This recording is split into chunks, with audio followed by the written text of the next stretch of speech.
از بحث کردن و دعوا کردن دو مدیر عاملای باشگاه استقلال و پرسپولیس و حاشیه درست کردنشون داخل رسانه ملی و برنامه فوتبال برتر. مثلا به شما چه ربطی داره؟ من نمیفهمم آقای چه حرفا یعنی چی؟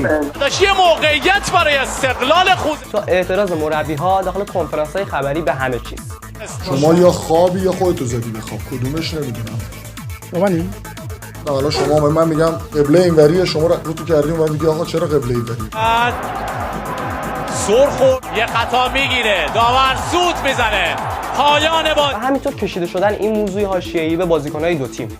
آفساید بوده یا نبوده؟ اونجا شما این کار کردی، ما اینجا این کار. ما تو زمین قهرمان نشدیم، راست میگم. هر کی هرچی میگه راست میگه. دقیقاً ما تو زمین قهرمان نشدیم، ما اینجا قهرمان شدیم. شما اصلا فوتبال رو زیر سوال بردی. مارکتون که میگه من 90 دقیقه داشتم بازی یه تیم خاص رو میدیدم. اولا آقای کریمی نکردن، هیئت مدیره بود. البته همه این حاشیه‌ها فقط به یه ریشه وصل میشه. گل بحث برانگیز قهرمانی پرسپولیس بازی با مصر دقیقه 86 شد، یه سال از پشت 18 و شروع آتش زیر خاکستر تمام این بحث‌ها و حاشیه‌ها. زحمت‌های تو محمد شرمه و وحید امیری ارسال آفساید بود یا نه؟ یعنی آفساید بوده اما خوب. شما امروز هم با گل آفساید قهرمان شدید. انگار که یه بدن توی آفساید.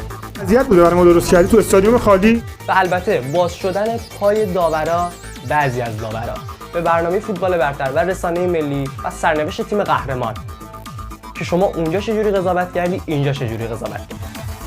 درست. تکل زوبه. چون اطلاعات غلط داده کسی که بهشون زنگ. و البته پایان فصل و همون بحث همیشگی VAR. تو پرتغالی که یه خونه درست حسابی ادعاشون کارو کرده یه دونه VAR نیاوردن. ما جمع کنید. فصل بعد میاد، اگه بیاد به چه نحوی ازش استفاده به عمل میاد. اون دیگه وی آر هم بیاد همه جای دنیا یه جور دیگه ازش استفاده میکنن، اینجا یه مدل دیگه.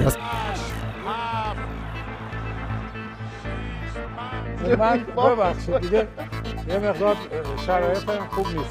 پرسپولیس قهرمان لیگ 23 شنبه 22:30 منتشر میشه از پلتفرم‌های روبیکا، تلگرام، اینستاگرام و یوتیوب در رسانه ورزشی فوتبال پلاس.